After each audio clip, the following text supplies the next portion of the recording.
Muy buenas noches, tengan todos. Soy Nathan Simon, presidente de la logia Carlos Selenca de la Fraternidad Hebrea B'nai Brit de Panamá. Y les doy a todos los participantes la más cordial bienvenida a este nuevo conversatorio sobre un tema que no es nuevo y tiene muchos años discutiéndose, como es el eterno conflicto entre dos grandes derechos universales, como son el derecho a la libertad de información y el derecho a la privacidad personal. El derecho a la libertad de información y el derecho a la privacidad, a pesar de sus intereses diversos, muchas veces contrapuestos, no pierden por ello su necesaria congruencia y correlación. Por ello hemos titulado a este conversatorio, como antes lo indiqué, la libertad de información versus el derecho a la privacidad. Aunque el título del tema pareciera convocar particularmente a comunicadores sociales y abogados, sabemos que ello no es así porque es un tema de profundo interés general y que de alguna manera atraviesa o transversaliza otras disciplinas. Hoy en día, en la era de la sociedad digital y el uso creciente de las tecnologías de información y comunicación, las famosas TIC, los derechos a la libertad de información y a la privacidad o intimidad de la persona deben estar de alguna manera protegidos, ya que se trata de derechos fundamentales cuya vulneración o transgresión pudiera causar lesiones tanto al colectivo general, que necesita saber lo que está sucediendo, lo que está pasando, como también a la esfera más personal de un individuo. La colisión entre ambos derechos se ha visto potenciada precisamente como consecuencia del uso de las nuevas tecnologías. Nuevas legislaciones, por ejemplo, en materia de protección de datos personales en la Unión Europea, ponen de manifiesto el derecho de los ciudadanos a procurar su privacidad, pero particularmente en esta era digital. Las normas que a nivel legal garantizan de alguna manera ambos derechos están contenidas en gran parte de las constituciones de los países, así como en leyes, reglamentos, etcétera. Un ejemplo es el artículo 12 de la Declaración Universal de los Derechos Humanos, adoptado por la Asamblea General de Naciones Unidas, que establece pues, que el derecho a la vida privada es un derecho humano. Luego también el Pacto Internacional de Derechos Civiles y Políticos, adoptado por la Asamblea de las Naciones Unidas, establece que nadie será objeto de injerencias arbitrarias o ilegales en su vida privada y que toda persona tiene derecho a la protección de la ley contra esas injerencias o esos ataques. Acá en Panamá, el artículo 29 de la Constitución protege la correspondencia, comunicaciones privadas, documentos privados y establece su inviolabilidad. Y el artículo 37 consagra la libertad de expresión, que es otro derecho sumamente importante, sea escrito o por cualquier otro medio.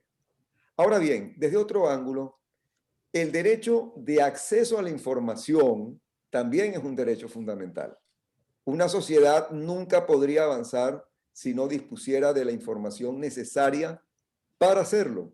De ahí que sea tan importante para las personas, colectivos y países el derecho a ese acceso de alguna manera estar al tanto de lo que sucede.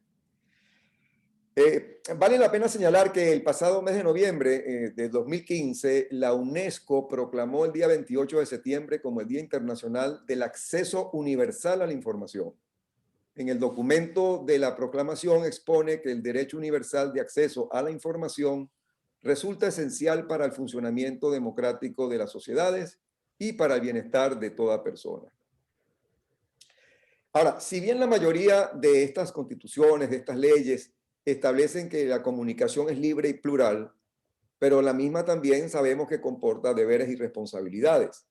O sea, toda persona tiene derecho a la información oportuna, veraz, imparcial, pero también existe la protección al informante, que es la comunicación libre y plural, como también la protección al destinatario de la información, que es que sea oportuna, veraz, imparcial, aunque sabemos que la imparcialidad muchas veces es algo difícil de alcanzar, ya que todos tenemos perjuicios, criterios en uno u otro sentido.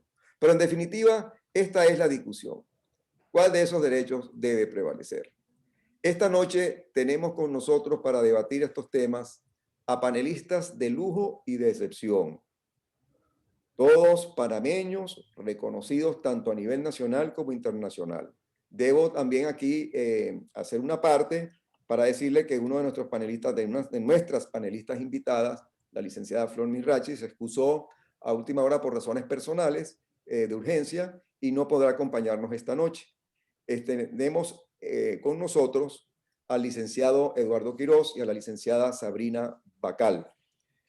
Paso, antes de proceder a su presentación y leer sus currículas, por supuesto, me permitiré, en mi condición de moderador, explicar la metodología a seguir. Cada panelista dispondrá, en principio, de un tiempo estimado de 12 minutos para su exposición inicial. En caso de extensión al periodo de tiempo indicado, me serviré de indicarlo con el sonido de una campanita. Al final de las exposiciones por parte de los panelistas, los participantes podrán a través del chat de la aplicación enviar sus preguntas al moderador para formulársela a cada uno de los panelistas. Las palabras de cierre estarán a cargo de Eddie Silvera, en representación de nuestra logia hermana de la B'nai B'rith Irving Sapp y fundador y motor del espacio Stay at Home and Learn, que tradicionalmente pues, nos apoya y nos acompaña en este tipo de eventos. Quería recordar que hace algunos meses tuvimos por esta misma vía el evento de la comunicación social y la pandemia, que fue muy exitoso, pero ya estamos casi, si no en la pandemia, muy cercanos a la pospandemia, y aquí estamos tratando otro tema. A continuación, entonces, me permitiré presentarlos en orden de aparición. Este orden de aparición puede modificarse, o sea, no es una cuestión absoluta, y tenemos una serie de inquietudes y de preguntas a cada uno de los panelistas. Tenemos en primer lugar al licenciado Eduardo Quirós, abogado y presidente del grupo editorial El Siglo y La Estrella de Panamá. Desde 2011 es presidente del grupo editorial El Siglo y La Estrella de Panamá. Es licenciado en Derecho y Ciencias Políticas. Ha sido viceministro de Finanzas del Ministerio de Economía y Finanzas, miembro del Consejo Económico Nacional y gobernador alterno del Banco Interamericano de Desarrollo. Fue ministro de Obras Públicas, miembro de la Junta Directiva de la Autoridad del Canal de Panamá y presidente de la ampliación del canal. Es profesor de Derecho Constitucional de la Universidad Latina de Panamá durante 8 años. Fue presidente del Consejo Nacional de Periodismo, CNP, y de la Fundación Fórum de Periodistas por las Libertades de Expresión e Información. Actualmente es vicepresidente de la Comisión de Libertad de Prensa de la Sociedad Interamericana, SIP, desde el año 2019.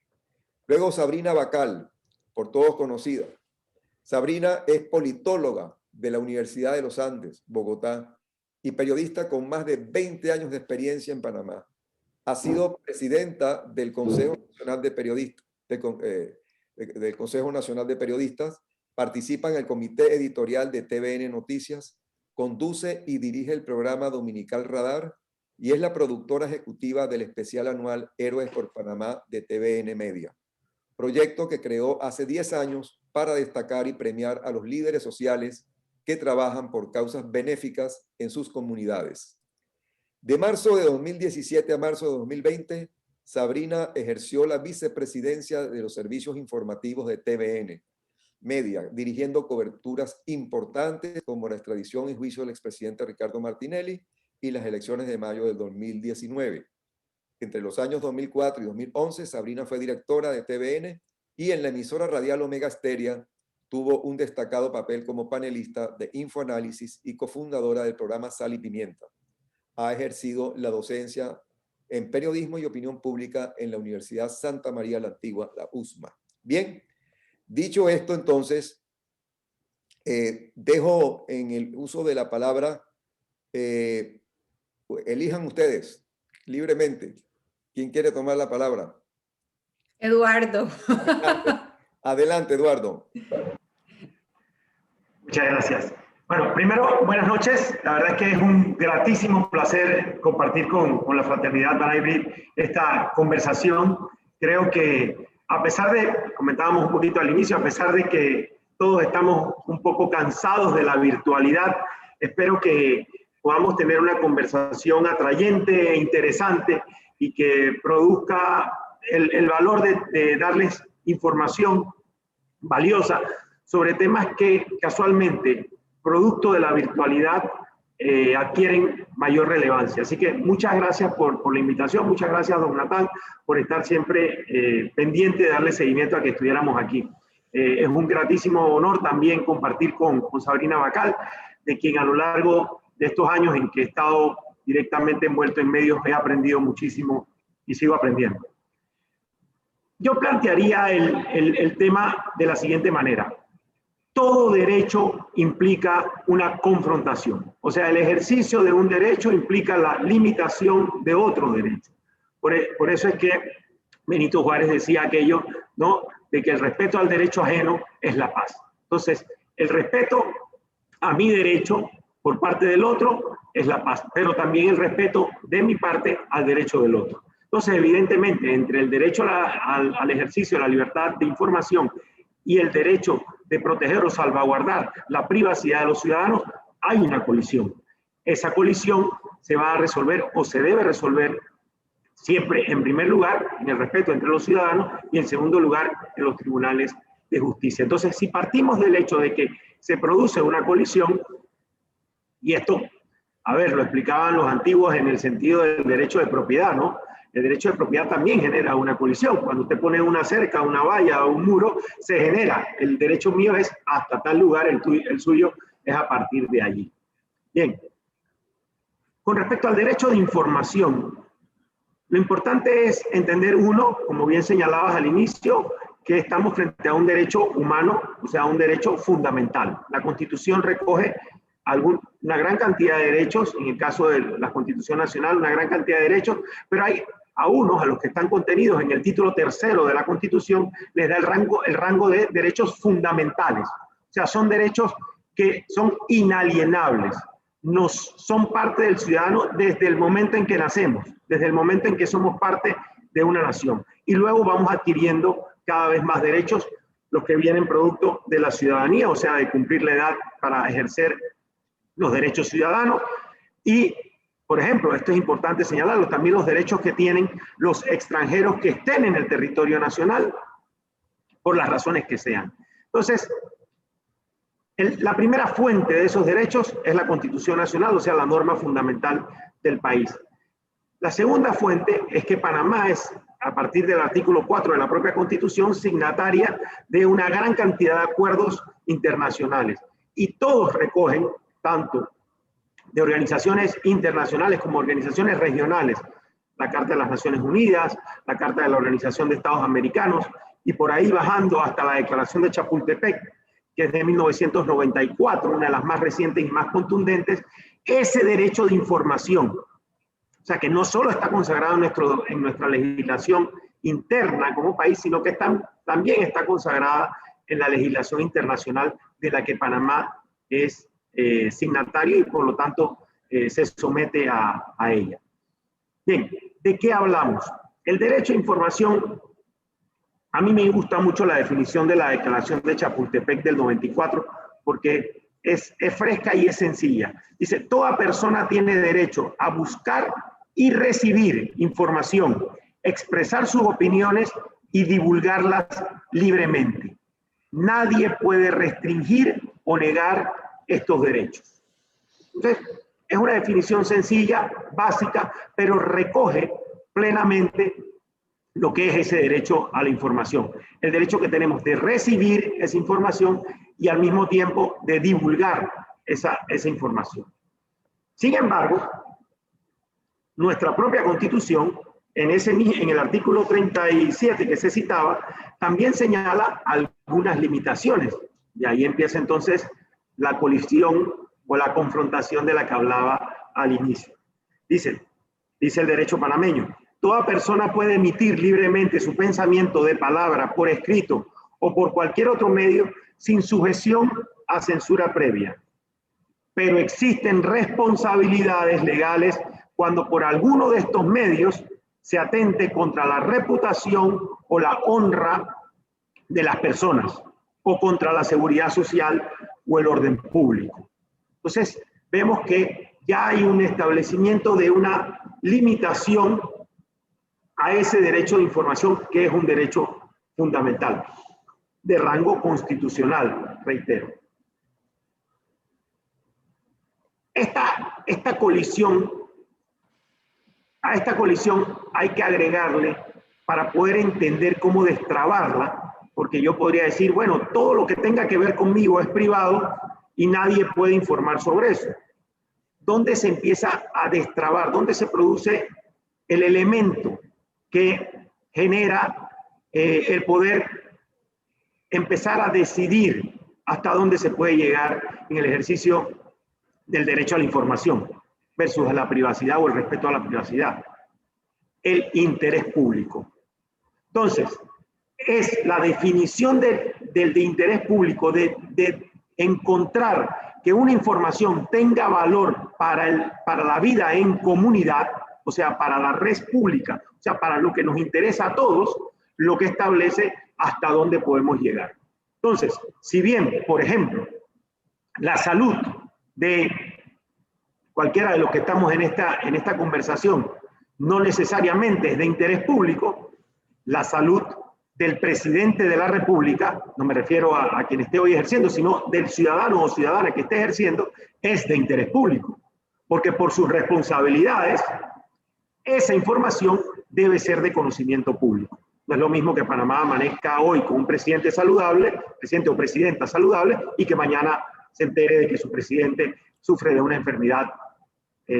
Repito, estoy hablando de manera genérica. Entonces, ese elemento, interés público, es el que empieza a destrabar la confrontación entre el derecho a informar y el derecho a el respeto a la privacidad de los ciudadanos. Hay un elemento que para mí es también muy valioso, y es que el ejercicio de informar es fundamental para el debate democrático. ¿Qué sucedería? Pensemos un minuto y veo una audiencia con experiencia. Diría lo siguiente: ¿qué podríamos esperar de una sociedad que no tenga la capacidad de debatir ideas y de debate democrático? A la vuelta de la esquina en la región tenemos varios casos de cómo se deteriora el normal desenvolvimiento de la sociedad. Entonces, el derecho a informar y a ser informado es fundamental para el debate democrático. Es solamente a través de ese ejercicio, el debate de las ideas, que la democracia, que es como una planta, se va regando, va creciendo, va prosperando, va floreciendo. Entonces, si se limita el derecho de información, estamos socavando, iba a decir indirecta, pero no, estamos socavando directamente la democracia o el sistema democrático. Si se niega el acceso a la información a los ciudadanos, a la información de interés público, en alguna medida se afecta el desenvolvimiento de la sociedad. Si se niega el derecho de acceso a la información de interés público para promover el debate de ideas, para promover el debate en una sociedad democrática, se medra el sistema democrático. Fíjense, voy a poner un ejemplo. Fíjense algo interesante que a mí me parece relevante. Y es, ¿quién debe salvaguardar el derecho de privacidad de los ciudadanos? Porque en alguna medida todos sabemos cómo se salvaguarda el derecho de informar y ser informado, los propios ciudadanos. O sea, si mañana nos enteramos que se está coartando a algún medio de comunicación, a algún periodista o incluso a algún ciudadano su derecho de expresarse, los propios ciudadanos salimos en defensa de ese derecho. Bien, pero ¿quién salvaguarda el derecho de la privacidad de la información de los ciudadanos? El Estado. En toda sociedad democrática es fundamental que el Estado sea quien salvaguarde el derecho de privacidad de los ciudadanos. El propio artículo 29 que mencioné hace un momento, que consagra el derecho a la información, se entiende que también consagra el derecho de salvaguarda de la privacidad de los ciudadanos. Y aunque la redacción del mencionado artículo no fue pensada, digamos, en función de las tecnologías actuales, Estamos hablando de una constitución que tuvo del 72, del siglo pasado, y reformada de manera importante en el año 83, también del siglo pasado. No fue pensada en función de todas las tecnologías que hoy en día tenemos. Incluso la Constitución antes señalaba que se salvaguardaba la privacidad de la correspondencia. Cuando hablaba de correspondencia estaba pensando en cartas, de las que se escribían a mano, que ya hoy no se hacen. Bien, ha quedado claro por ruta de jurisprudencia de la Corte Suprema de Justicia que se extiende ese derecho a la privacidad a todo tipo de comunicación. Y cuando decimos todo tipo de comunicación, ahí abramos la mente y pensemos en cualquier cosa. Anoche tarde, un buen amigo me quería contar que había viajado a San José, Costa Rica, a visitar a su hija, y en el intercambio, a mitad del intercambio, un poco tarde en la noche, me di cuenta que estábamos intercambiando a través de Instagram, de una red social. Para mí no es tan común hacerlo, pero hoy en día cientos de miles de jóvenes se comunican a través de las redes sociales con la misma libertad. Lo digo porque estábamos en una conversación más bien personal y familiar. Él me estaba contando un poco de su hija y yo le estaba contando de cómo estaban las cosas acá en Panamá. Entonces, hoy en día tenemos una amplísima libertad sobre la cual a veces no tenemos conciencia plena a través de las redes sociales. Bueno, todo eso está amparado en el derecho a la privacidad contenido en la Constitución, incluso con la reforma más reciente de inviolabilidad de las comunicaciones privadas de 2004. Yo agregaría un detalle adicional, una reflexión, digamos, obligada, y es que, como señalaba, le corresponde al Estado salvaguardar la privacidad de los ciudadanos, pero lo que no podría pasar nunca es que sea el propio Estado el que violente la privacidad de los ciudadanos. Y eso, lamentablemente, en nuestro país se ha dado en épocas recientes. Y por supuesto que se da en otros países. Entonces, a esto hay que prestarle muchísima atención, porque ese derecho de privacidad debe ser salvaguardado por el Estado y nunca vulnerado por el Estado. En el entendimiento claro de que hoy en día es sumamente difícil proteger y salvaguardar en todas sus múltiples dimensiones ese ejercicio a la libertad de expresión que hacemos o al intercambio de comunicaciones con la gran cantidad de información y más que información, con la gran cantidad de plataformas a las que tenemos acceso. Fíjense en un ejemplo, se me acaba el tiempo ya. Fíjense si un ejemplo nada más para terminar. Si el Estado debe salvaguardar esto. Cuando Barack Obama asumió la presidencia en tiempos de BlackBerry, y saben a lo que me refiero, la Casa Blanca lo primero que hizo fue decirle, señor, usted no puede seguir usando su BlackBerry.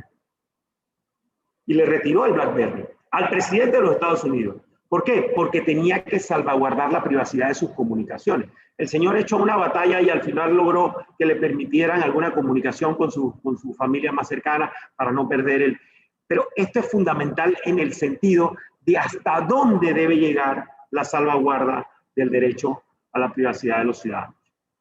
Muchas gracias, licenciado Quiroz. Una breve acotación antes de darle la palabra a Sabrina.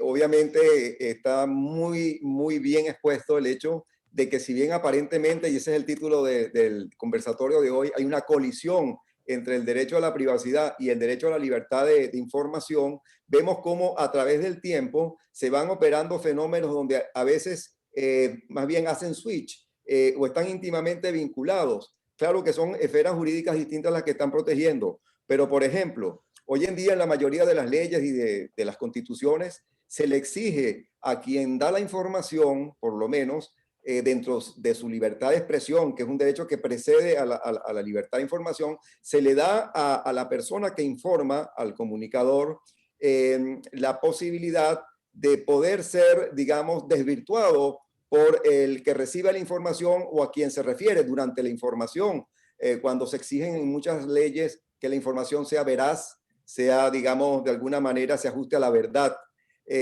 Aquí, bueno, ya esta es otra discusión porque el concepto de verdad es muy amplio, dependiendo de la cultura, dependiendo del grupo social o el grupo humano donde se entienda lo que es verdad o lo que es mentira. Ese es otro debate. Pero sin duda que de alguna manera ya han ido generando ambos derechos sus, vamos a decir, normas que lo equilibren. De tal manera que la libertad de expresión es sagradísima.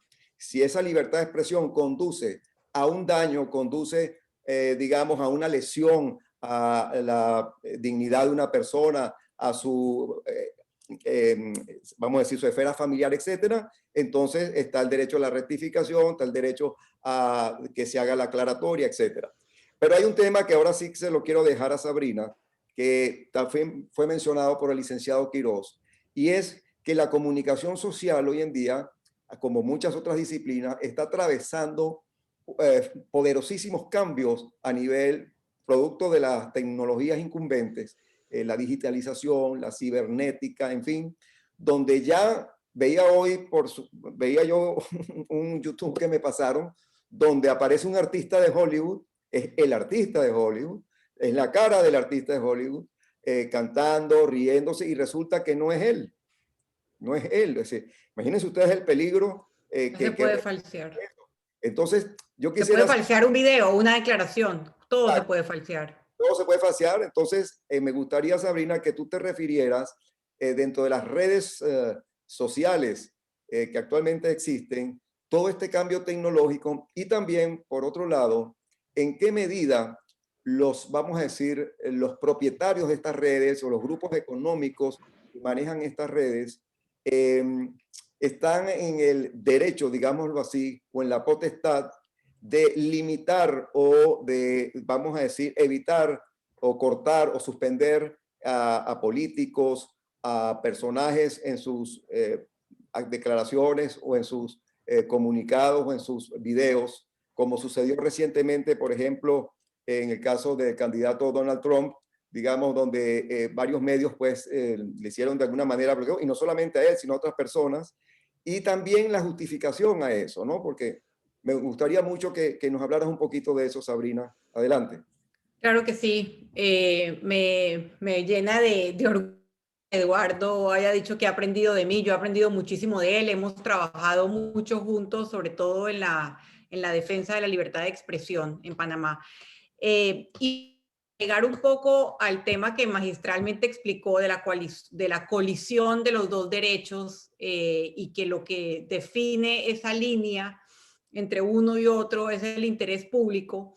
Voy a darles un ejemplo bastante reciente, parece lejano, donde los medios de comunicación, incluso Eduardo y yo hicimos un radar juntos de ese caso, donde tuvimos que poner de un lado el derecho a la privacidad y del otro lado el derecho que tienen los ciudadanos a conocer cómo funciona su Estado y qué se entreteje entre las distintas instituciones, y fueron los Varela Leaks. En el momento en que se dieron a conocer los Varela Leaks, obviamente todos tuvimos una conmoción, todos usamos el WhatsApp, todos hemos escrito alguna vez algo muy privado en el WhatsApp que no nos gustaría que el mundo entero o que el país entero conociera. Y efectivamente sabíamos, los medios de comunicación en ese momento, que había una agenda detrás de esa filtración y que esa filtración era una filtración, no era un trabajo periodístico. Y que dentro de esos mensajes personales habían algunos que tuvimos que tratamos de no mirar y que no debíamos éticamente publicar porque eran con su esposa, con sus hijos, pero asimismo habían otros de un carácter muy grave sobre lo que reflejaba de relación indebida que había entre el Ministerio Público en ese momento y el presidente de la República. Entonces, yo creo que ese es el mejor ejemplo y es un ejemplo reciente de los dilemas que se dan. Y en ese momento, bueno, la gran mayoría de medios dijimos, hay cosas aquí que son personales y que son privadas, pero hay cosas que la ciudadanía merece saber. Y recordemos que de conversaciones privadas que fueron ilegalmente filtradas, resultó la renuncia de la procuradora. Y yo creo bueno, son cosas que pasan, obviamente, pero ¿qué primó? El interés público. ¿Qué primó allí? El derecho que tienen todos los ciudadanos de saber si se estaba politizando o no la justicia.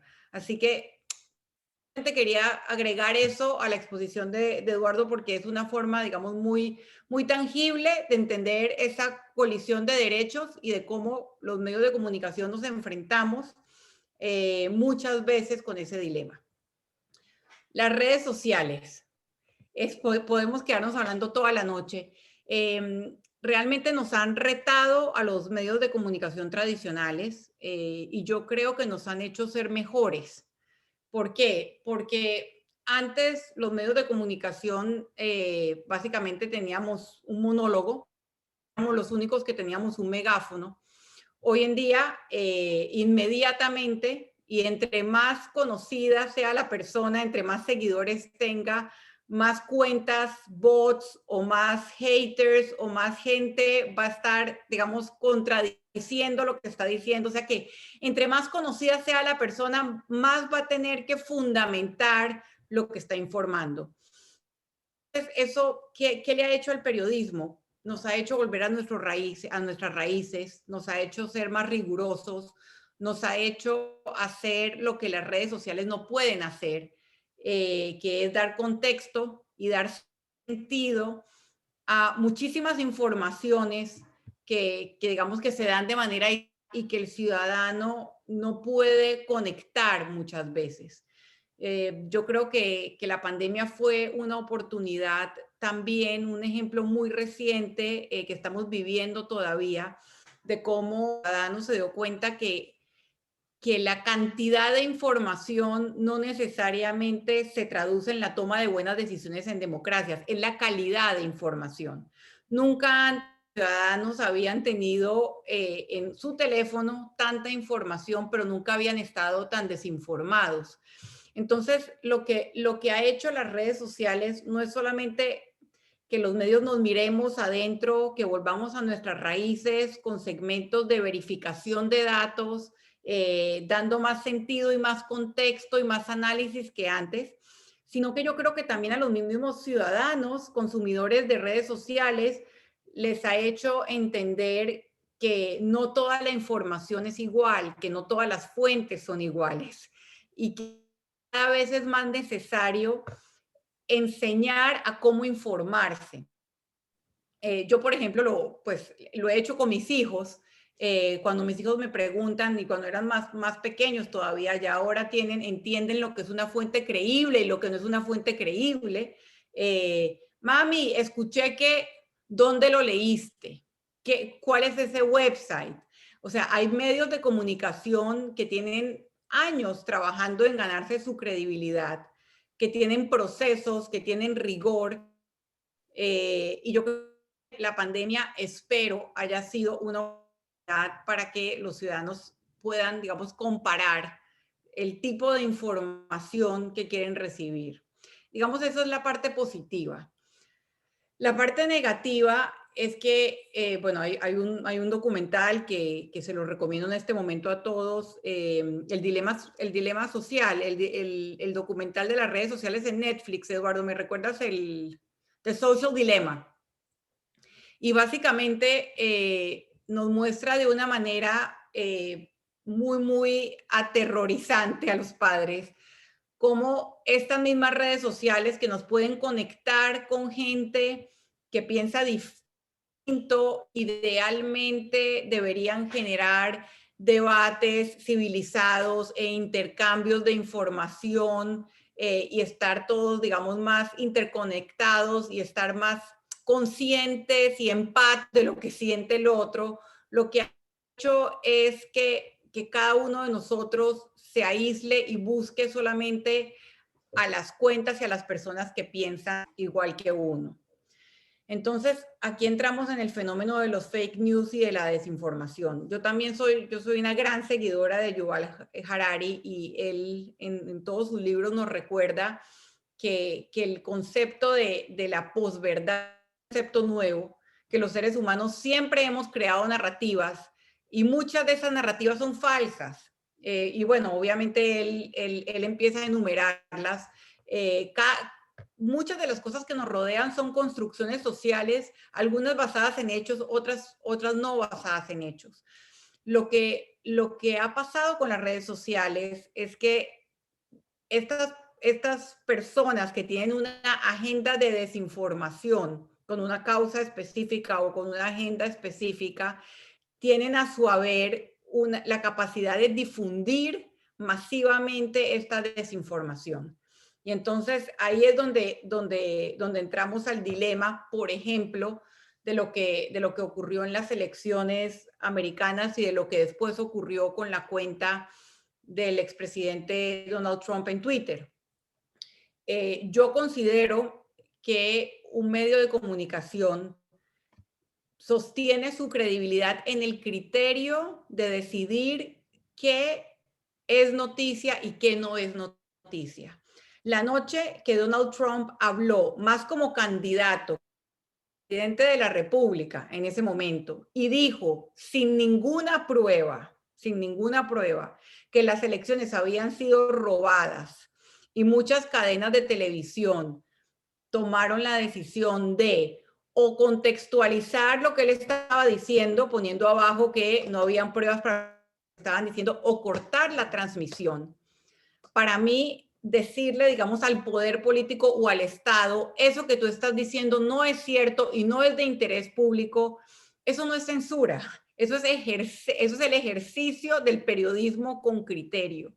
Y esa es obviamente lo que estoy diciendo en ese momento generó mucho debate y estoy segura que va a generar mucho debate.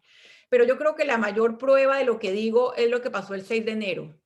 Y la mayor prueba de que redes sociales como Twitter estuvieron tarde en borrar una cuenta como la de Donald Trump, y quizá lo hicieron políticamente porque lo hicieron cuando ya no era presidente, porque siempre estuvo desinformando, es lo que pasó el 6 de enero. O sea, él utilizó la cantidad de seguidores que tenía y el fanatismo ciego que genera entre sus seguidores para promover un golpe de Estado, un intento de golpe de Estado, un asalto al Capitolio. Y bueno, las instituciones norteamericanas lo resistieron, pero sabemos que en nuestros países no cualquiera lo resiste. Y hasta el día de hoy nos tenemos que enfrentar, digamos, a este constante bombardeo de desinformación, de teorías de la conspiración, ahora con la pandemia, con los grupos antivacunas. Justo hoy, y se lo compartí a Eduardo porque justo hoy me pasó algo y como eso es una instancia de la comunidad, lo comparto. En la mañana cuando leí la noticia de la pausa de la vacunación de Johnson & Johnson, me recordé lo que los expertos en vacunas siempre te dicen, que básicamente es una decisión de posibilidades, de probabilidades. ¿Qué probabilidad hay de que yo tenga un efecto adverso con una vacuna? 1 en 5 millones o 1 en 1 millón. ¿Qué posibilidad hay de que yo me enferme grave con COVID? 1 en 1000. Entonces me conviene ponerme una así. Entonces yo puse básicamente un tweet, digamos, filosófico, como hay veces me gusta hacerlo, y una de las personas que me respondió con una caricatura antisemita, una caricatura donde había una mano, o sea, la caricatura básicamente decía que todos los medios de comunicación era una caricatura antisemita, trompista, de esta mentalidad conspirativa de que dice que todos los medios de comunicación están controlados, pero la característica que tenía es que la mano que controlaba los medios de comunicación tenía la estrella amarilla que le ponían los nazis a los judíos. Y me he encontrado en las redes sociales, o sea, más allá de esa cuenta, porque yo he recibido, y me imagino que Eduardo lo hace todo el tiempo, los que estamos en el ojo público recibimos de todo. Y yo creo que las mujeres recibimos más, todo tipo de comentarios, yo bloqueo gente, yo denuncio gente, o sea, a mí me sorprenden, pero sí me sorprendió hoy cuando yo la denuncia y dije, esta es una caricatura antisemita y la estoy subiendo porque muestra que las teorías de la conspiración actuales, como QAnon, los anti-vaxxers, como esta gente, tienen un fundamento en las teorías de la conspiración antiguas contra Dios, como los protocolos de los sabios de Sion, etcétera, etcétera. Y me he encontrado con algunos usuarios de Twitter que me decían, yo no veo dónde está lo antisemita, o yo me parece bien la caricatura. Entonces, ¿por qué les cuento esto? Creo que es el mejor ejemplo de cómo el exceso de información, o sea, nunca habíamos estado tan interconectados, nunca habíamos tenido tanta información y tanta interconexión, y nunca habíamos estado tan bombardeados por cosas que no son ciertas. Entonces yo creo que en estos tiempos nosotros los medios tenemos que mirarnos adentro y mejorar, sino también los ciudadanos tienen que hacer un esfuerzo por educarse para informarse, entender que no todas las fuentes son iguales, que cuando uno pide, no, es que ellos no son balanceados, tú no necesariamente, el balance no es un balance cualitativo, es un balance cuantitativo, no todas las fuentes son iguales. Y yo también siempre doy el mismo ejemplo y aprovecho, es también un foro de la comunidad. Yo siempre he dicho, yo no voy a sentar a un sobreviviente del holocausto junto con un negador del holocausto. El negador del holocausto es un loco mentiroso. El sobreviviente del holocausto es un testigo de primera mano de una tragedia. Todas las fuentes iguales, o sea, no, muchas veces los medios nos atacan diciendo que no hay ese supuesto balance, pero lo que yo quiero tratar de compartirles es que hay un criterio detrás de la toma de decisiones. Y ese criterio bien ejercido con el tiempo y con procesos rigurosos y con calidad periodística es lo que construye la credibilidad. Y sobre esa credibilidad descansa la sostenibilidad económica de los medios. Así que son los ciudadanos los que tienen control de elegir cuál es la fuente mediante la cual quieren informarse y cuál es el medio al que le van a creer, y por qué no siempre el exceso de información nos da criterio y nos da contexto. Eso es un poco lo que quería. Muchas gracias, Sabrina. A medida que uno va oyendo las interesantísimas exposiciones tanto del licenciado Quiroz como de Sabrina Bacal, me imagino que tienen la misma percepción de que se van como desenrollando o proyectando una serie de temas que obviamente no podemos agotarlos hoy. Un caso que ameritaría un debate es que hoy en día, y me gustaría también la opinión de ustedes, las redes sociales, que como tú muy bien indicaste, Sabrina, están jugando un papel, si no competitivo, por lo menos alterno a la comunicación social tradicional, están convirtiendo a las personas que siguen a estas redes, a estas plataformas, en comunicadores también. Es decir, ya la comunicación, como tú bien lo dijiste, no está en manos de quien está redactando la noticia o dictándosela o plasmándola o tomando la foto o esperando que el comité de redacción del periódico apruebe lo que va a salir en la prensa, etcétera, sino que ya prácticamente todos nos hemos convertido tanto en receptores de la comunicación como en transmisores de la comunicación a través de las redes. Entonces surgen una serie de temas, me han hecho llegar una serie de inquietudes y de preguntas que yo quisiera, antes de darle la palabra a Eduardo, que formulárselas para que ustedes tomen nota de estas observaciones, de estas preguntas, de estas inquietudes, de manera que una vez que termine Eduardo Quiroz de responderlas o de analizarlas o de exponerlas, pudiéramos entrar luego con Sabrina para que también opine al respecto.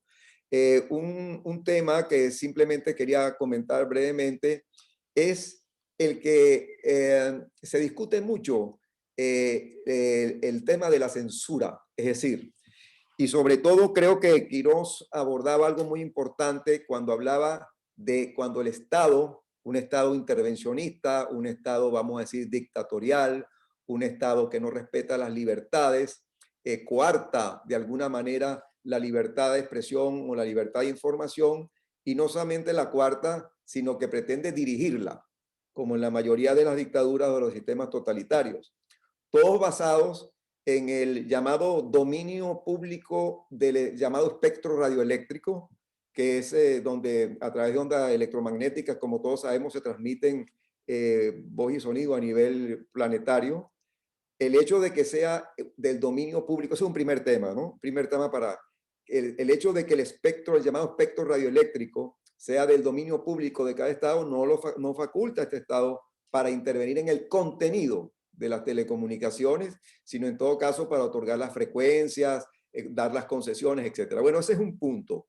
El otro punto que, para que lo puedan abordar y que me parece muy importante, es que en algunos países, y me llamó la atención, por ejemplo, como en España, cuando hablamos de la intercepción de telefonía o de espionaje telefónico, en el derecho español, el Código Penal tolera que los padres dentro de su hogar puedan interceptar las conversaciones telefónicas de sus hijos menores, que obviamente que no se han independizado, que no han alcanzado la mayoría de edad, para revisar si están en buenas compañías, si tienen algún tipo de amistad perniciosa, etc. Me llamó mucho la atención.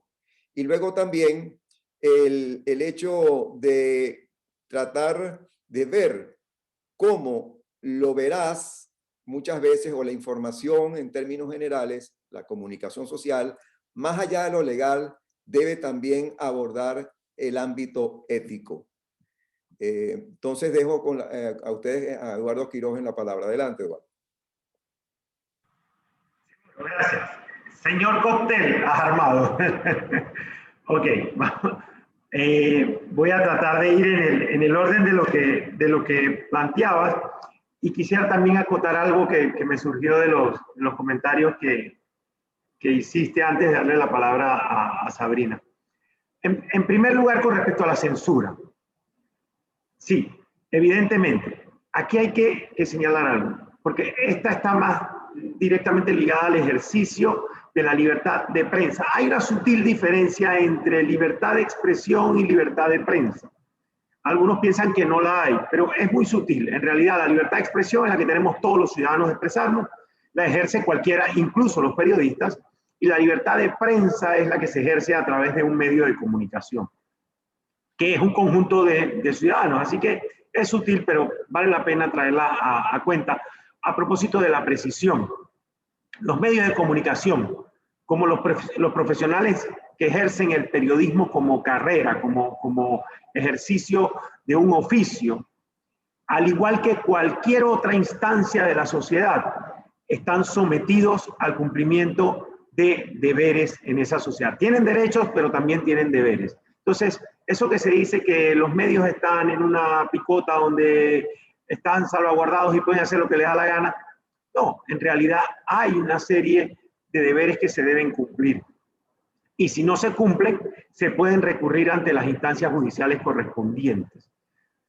La censura, o censura previa, digamos, la censura previa, que es el ejercicio desde el poder, y esta puede ser oficial o no oficial, porque se puede tener un poder político, digamos, oficial, pero también se puede tener un poder fáctico, económico, o social, o religioso, o de cualquier otra índole.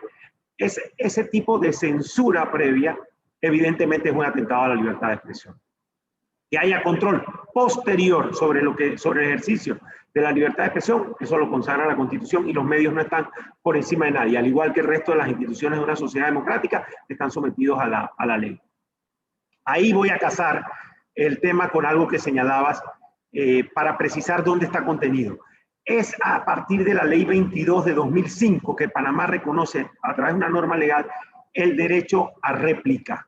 El derecho a réplica es el derecho que tenemos los ciudadanos de cuando alguien señala algo que no es preciso, que no es cierto, con respecto a nosotros, y no lo consideramos ni injuria ni calumnia. Porque si es una injuria, o sea, si es una falsedad que no implica delito, dicen algo que no es, si se dice algo de nosotros que no es cierto, puede ser injurioso. Si se dice algo con respecto a nosotros que no es cierto, pero que implica que hemos cometido un delito que no hemos cometido, es una calumnia.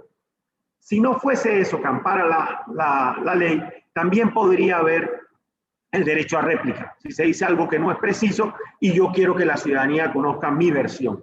La Ley 22 de 2005 establece que los medios de comunicación deben reconocer ese derecho a los ciudadanos de publicar o dar a la luz ese derecho a réplica, con igual destacados de la misma manera que lo han sido la noticia que se quiere replicar. Con respecto al tema que planteas de los menores, fíjate, es bien interesante. Yo también le he seguido la pista al asunto en otros países. En Panamá no hay una legislación al respecto. En Panamá la única legislación sería el Código de la Familia, que establece la patria potestad que tienen los padres sobre sus hijos, sobre el hijo menor, por supuesto. Y, a ver, sobre el hijo menor y el hijo no emancipado, o sea, el hijo que todavía vive en casa de sus padres. Es un debate interesante. Que yo conozca y pueda existirla, no hay una jurisprudencia, o sea, las cortes no se han pronunciado en Panamá sobre la materia. Voy a dejar el punto ético para el final porque quería también acotar rápidamente lo siguiente. Uno, hay una distinción también bien valiosa con respecto al derecho a información que Sabrina acotó muy interesantemente, y es el derecho de opinión.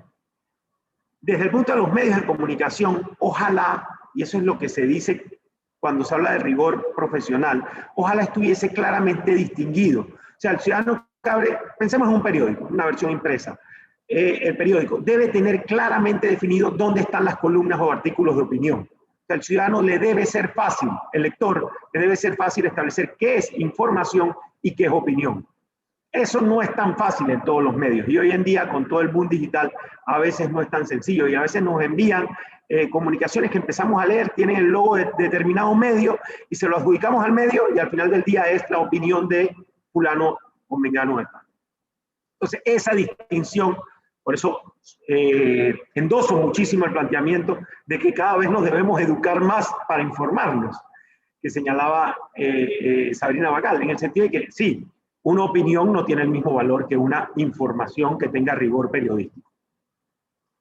El otro aspecto es el tema de protección de datos. Esa ley es una ley de 2018, pero que entró en vigencia a partir de este año, recientemente. Esa ley establece que el Estado debe salvaguardar o proteger todos los datos que hoy en día nosotros le otorgamos a cualquier institución. Pónganse a pensar, nuestra aseguradora tiene una cantidad de información enorme sobre nosotros, pero el colegio de nuestros hijos también sabe nuestro número de celular, sabe nuestro correo electrónico, sabe el número de nuestra tarjeta de crédito, bueno, ya sabe. Entonces, esa cantidad de información que le otorgamos a instituciones, desde una aseguradora hasta nuestra agencia de autos, hasta el colegio de nuestros hijos o cualquier otra, nuestro banco, Eddie, tú nos puedes echar un cuento ahí. Entonces, hay una enorme cantidad de información que está del lado de allá que debe ser salvaguardada. Esta es una ley que tiende a que esas instituciones establezcan mecanismos de protección de la gran cantidad de datos que le otorgamos los ciudadanos. Sobre las redes, solamente un punto cortito. Tengamos en cuenta algo. Cuando damos OK y accedemos a una de estas redes sociales, Twitter, Instagram, Facebook, etcétera, y damos a aceptar, y no hemos leído la letra chiquita, en la letra chiquita, entre las cosas que decimos, uno es que le otorgamos todos los derechos sobre lo que nosotros subimos, imágenes, contenidos, etcétera, etcétera, etcétera. Entonces, si usted sube en su Facebook una foto con su pareja o una foto con sus hijos, tenga la certeza de que esa foto puede aparecer en la portada o en el prime time de cualquier medio de comunicación el día de mañana, porque ya le cedimos los derechos a esas redes y las convertimos en información pública. A veces no tenemos conciencia de eso. Y lo otro es, que este va para otro debate, el tema de la inteligencia artificial, ¿no? O sea, todo esto se maneja hoy en día a través de algoritmos que controlan de tal manera esa información que nos van conduciendo. Entonces, por eso es que las redes son polarizantes. Son polarizantes, ¿por qué? Porque nos convocan hacia que veamos solamente lo que nos gusta. Si usted dice algún día, me gustó el color rojo, tenga la certeza de que va a empezar a ver carros rojos, trajes rojos, corbatas rojas y todo lo que sea rojo. Y solamente le van a poner manzanas rojas y no le van a poner las verdes. Porque los algoritmos producen eso y nosotros no tenemos la conciencia sobre eso. Entonces, hoy en día, uno de los derechos de los ciudadanos sería el tener por lo menos la posibilidad de acceder a ese tipo de información que hoy en día a través del mundo digital se otorga. De darle la palabra a Sabrina, un breve comentario. Exactamente, el tema del algoritmo es muy complejo, como bien señala Eduardo Quiroz, porque ya son fórmulas matemáticas muy complejas que ya se manejan prácticamente, pudiéramos decir, ellas solas. Es decir, una persona sentada detrás de la computadora central revisando lo de los colores o lo de los gustos gastronómicos, sino que ya automáticamente, y eso va creando, como bien señalaste, Eduardo, una especie de captación de datos que puede tener sus puntos positivos, pero que también genera sus riesgos y sus peligros al tener un dominio de nuestra vida prácticamente al calco. Y ya hoy en día ni siquiera los gobiernos, o sea, si uno compara el poder que tiene Google, el poder que tiene Facebook, el poder que tiene Instagram, el poder que tiene Twitter, prácticamente ellos están posesionados de nuestras cosas más ínfimas y de nuestros derechos y de nuestros sistemas o de nuestros bienes. Ahora, yo lo que quisiera, y para no perder foco, porque todavía Sabrina quiero que te refieras a lo que antes también se refirió Eduardo, es si lo que podríamos denominar como la autocensura de redes o de grupos, independientemente de la bondad o no de la decisión tomada o de la acción tomada, en el sentido de que haya una finalidad positiva, una finalidad de resguardo, por ejemplo, en el caso mensajes de odio, mensajes de discriminación, mensajes que, digamos, de alguna manera inspiren la comisión de un delito, etcétera. Pero si dentro de ese esquema no piensan que en vez de la autocensura, la información fake o la información dañina o la información intoxicada, vamos a decir, debe combatirse con otra información, con la contrainformación. Adelante, Sabrina. Esa es una pregunta muy interesante. Creo que primero, una vez le escuché decir a un joven compartiendo esto, que estamos en la infancia de las redes sociales, que como humanidad estamos asistiendo a la infancia y que eventualmente vendrá la adolescencia y la adultez. Y vamos a, como seres humanos, a aprender a regularlas porque sí necesitan algún tipo de regulación. ¿Me escuchan? Perfecto. Entonces, lo primero que hay que definir, y creo que Eduardo es mejor en estas definiciones, es si redes sociales tan grandes como Instagram, Facebook y Twitter pueden seguir siendo llamadas o definidas como empresas privadas o ya tienen un tamaño suficiente para ser consideradas plazas públicas. Incluso él y yo tuvimos este debate cuando Twitter decide cancelar la cuenta de Donald Trump. Entonces yo creo que en el momento en que cada sociedad y cada marco legal define qué es, o sea, si es el tamaño, si es el acceso, si es la utilidad, si es su contribución al bien común, lo que define que algo sea una empresa privada o sea una plaza pública, ahí sí podemos hablar de censura. Yo siempre lo veía como que, o sea, Twitter y Facebook son compañías privadas, son compañías que buscan el lucro, que tienen mucho dinero, que hacen dinero. Ya sabemos que tienen la capacidad con los algoritmos de inducirnos a leer información a la que creemos y a reforzar nuestros propios prejuicios, etcétera, etcétera. Pero tienen la posibilidad de poner sus reglas de admisión.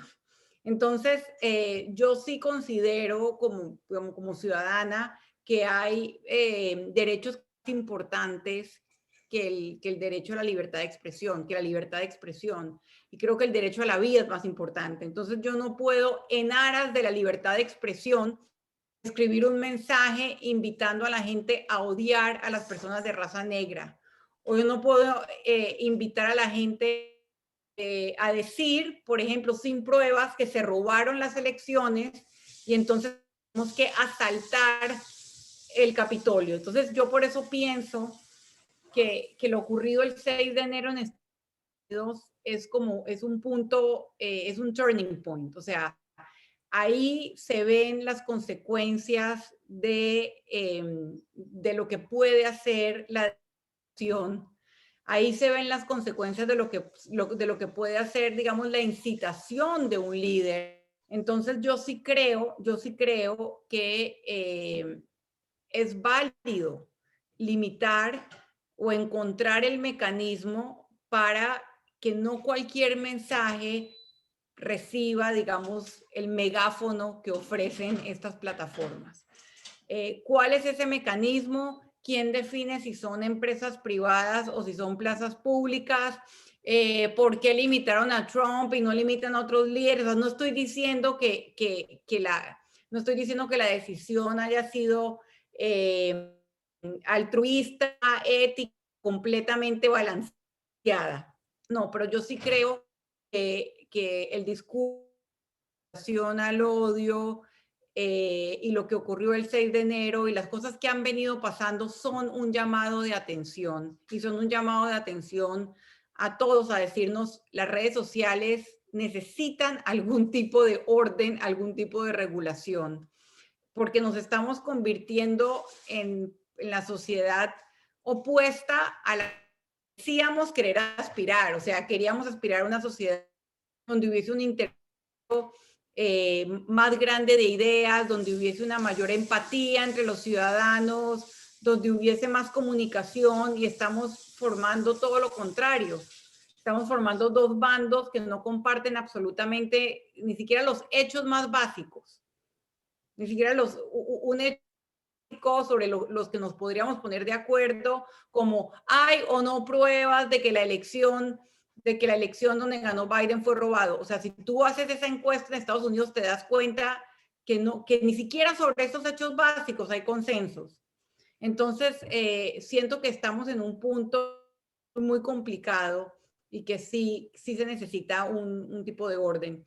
Hay un tema que yo quería agregar, que ya lo dijo Eduardo. Creo que los principales, digamos, detractores a la privacidad somos nosotros mismos muchas veces. O sea, no nos damos cuenta que somos nosotros los que estamos compartiendo voluntariamente mucha de nuestra información privada, que después va a estar en la cantidad de algoritmos y que van a poder descifrar incluso mejor que nosotros mismos nuestros deseos, nuestras aspiraciones.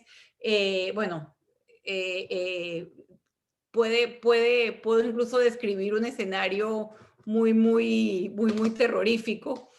Conozco muy pocas personas, entre ellas mi novio que anda por aquí, que tienen la disciplina de no compartir sus datos y no pertenecer a ninguna red social. Pero la generación de nuestros hijos o de los nietos de ustedes tienen absolutamente el comportamiento opuesto. A todo lo que hacen lo comparten, y yo creo, me temo que la privacidad va a ser un objeto que la privacidad va a terminar por desaparecer. Listo. Bueno, gracias. Ya nos estamos acercando al final por razones de tiempo. Una última opinión que me acaban de hacer llegar, con esto cerramos. Leo, hoy en día con el tema de la pandemia del COVID-19, la población exige conocer los datos de los contagiados por temas de salud pública y su derecho de acceso a la información. Sin embargo, ¿es realmente necesario conocer sus datos personales, nombre, edad, domicilio, y los de aquellos que se encuentran en cuarentena por precaución médica? Incluso, más allá de un listado de contagiados o fallecidos, hay quienes han planteado la necesidad de que se divulgue la lista completa de las personas vacunadas en todas las regiones de Panamá. Con esto cerramos, entonces, adelante Eduardo, y luego Sabrina, y cerramos. Interesantísimo el punto, y como todo lo relacionado con la pandemia está por escribirse, porque inicialmente cedimos todos nuestros derechos. O sea, estábamos frente a una situación que no habíamos vivido antes, una vez cada 100 años, y en las primeras semanas y en los primeros meses, el Estado, no solo en Panamá, esto ha sido a nivel mundial, fue tomando espacio y limitando nuestras libertades y accediendo a toda nuestra información. Y ahora es que un año más tarde empezamos a pensar, uy, tal vez se les fue la mano o se nos fue la mano. Entonces, es un tema a pensar.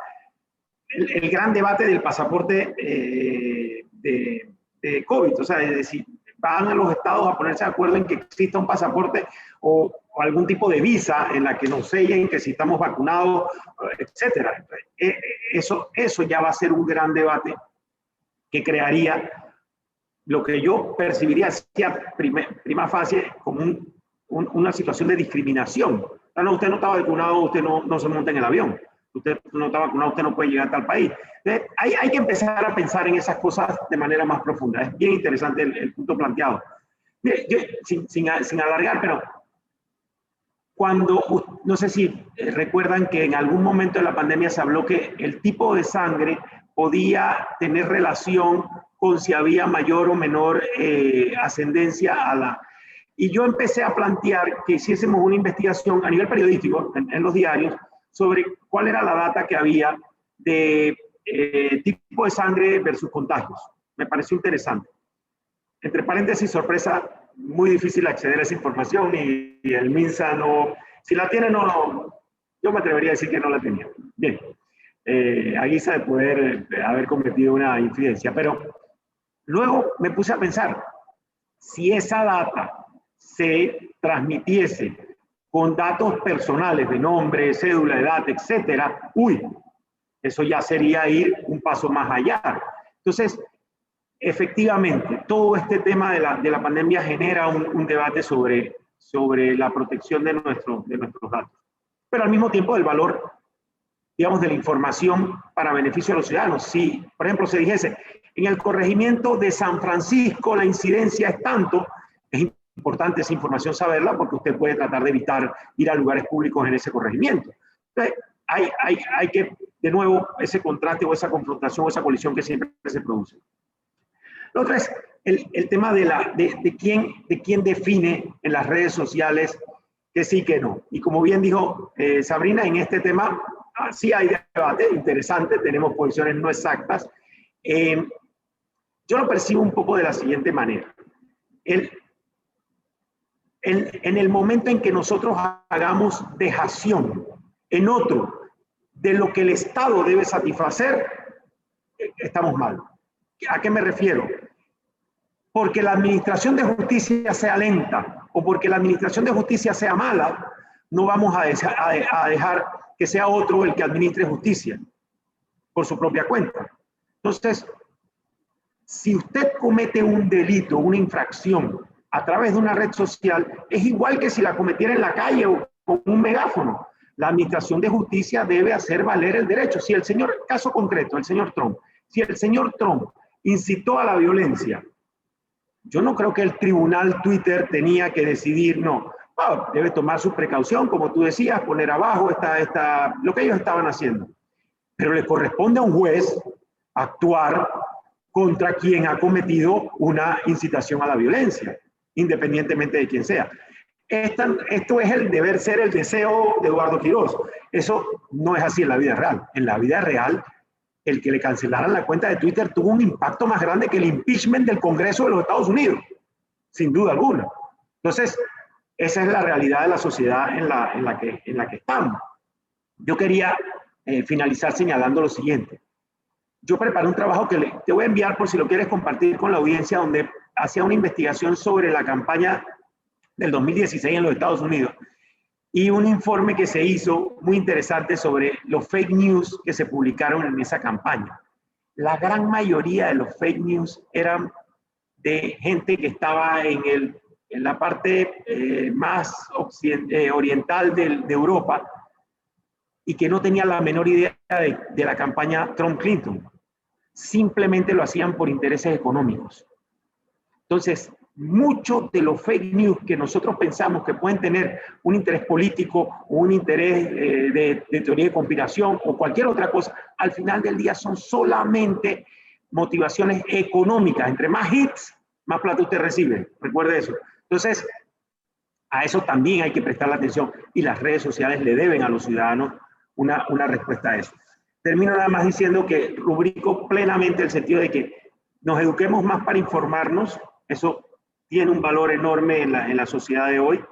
Y lo segundo es, nosotros somos la primera muralla en la defensa de nuestra propia privacidad. Muchas gracias, Eduardo. Sí, tengo que agregar, creo que, ¿qué? Ya estamos concluyendo, estamos cerrando. Ese dilema planteado por uno de los oyentes sí, la cantidad de dilemas donde se chocan la salud pública con nuestros derechos y libertades personales e incluso con nuestra privacidad, son temas son preguntas que nos ha planteado la pandemia y todavía no tenemos las respuestas. Inicialmente, reflexión como politóloga era, mira, para el sistema totalitario, para controlar una pandemia.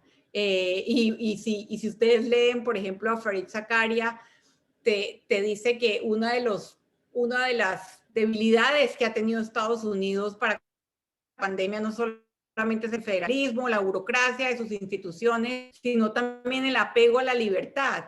Porque como bien lo explicaba Eduardo en su primera intervención, se chocan, o sea, un control de una implica restringir muchos derechos y muchas libertades. Así que aprendiendo día a día nuevas lecciones, esta historia no se ha terminado de escribir.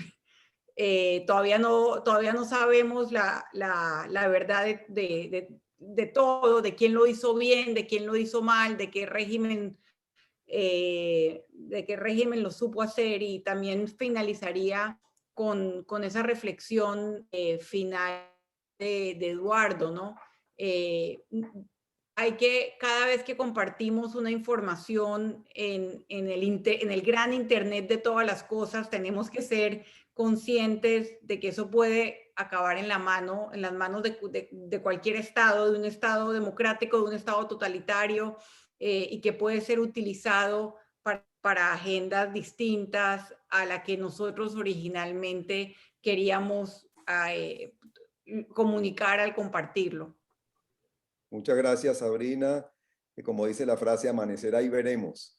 Entonces, antes de darle la palabra a Eddie para el cierre, quiero agradecerles en nombre de la Logia Carlos Zelenka de la B'nai B'rith la asistencia y las intervenciones fabulosas, nutritivas, muy educativas que ustedes nos han brindado, algunas sujetas a polémicas, otras no. Esto da materia para el futuro próximo, para que hagamos nuevos conversatorios, pero agradecerles porque realmente ha sido de lujo cada una de sus intervenciones. A partir de entonces dejo a Eddie Silvera, que es el representante en este tipo de conversatorio de nuestra logia hermana Irving Sapp de la Fraternidad Hebrea B'nai B'rith, para que por favor, Eddie, nos des tus palabras de cierre y de conclusión. Adelante. Gracias, Natán. Primero, en nombre de B'nai B'rith, Irving Sapp y de la comunidad, así como Carlos Zelenka, le agradecemos tanto a Eduardo y Sabrina por brindarnos este espacio, y la verdad que tanto Natán, un moderador de lujo como siempre, y Eduardo, Sabrina, unos panelistas muy interesantes y con alto grado de conocimiento y valor agregado para todos.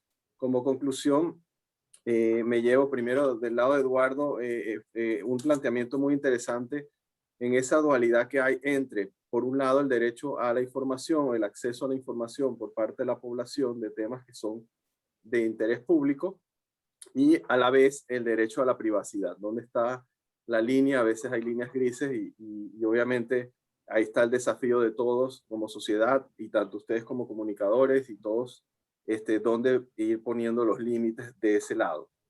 Pienso que es un tema muy importante, y me gustó, Eduardo, que comentaste que uno mismo debe ser defensor de su propia privacidad, y hay que formarse para educar y para la información.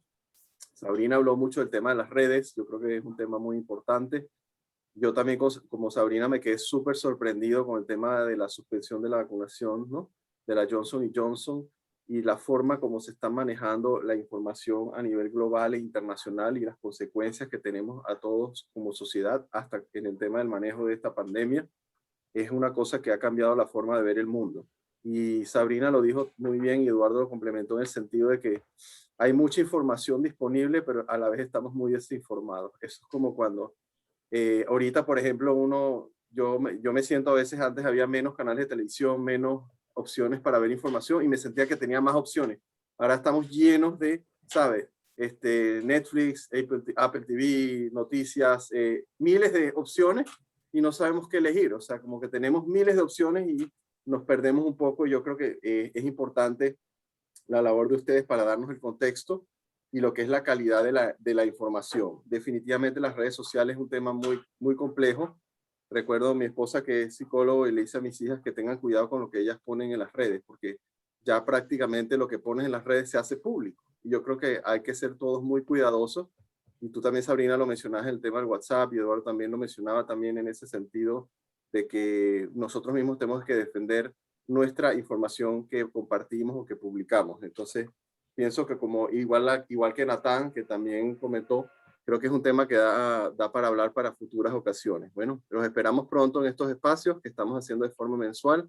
Ya les informaremos más adelante qué otros temas estaremos tocando y con eso concluimos esta gran velada y agradecemos a todos. Siempre, como saben, esto va a ser grabado y puesto en las redes de Unibrid para beneficio de todos ustedes. Con eso, bueno, les doy a todos muchas gracias y los esperamos para un nuevo espacio que seguro será provechoso y tan interesante como este. Y bueno, Eduardo, Sabrina, nos pusieron y Natán la vara muy alta para el próximo evento. Muchas gracias y hasta luego. Buenas noches. Buenas noches. Hasta luego. Muchas gracias. Muy interesante.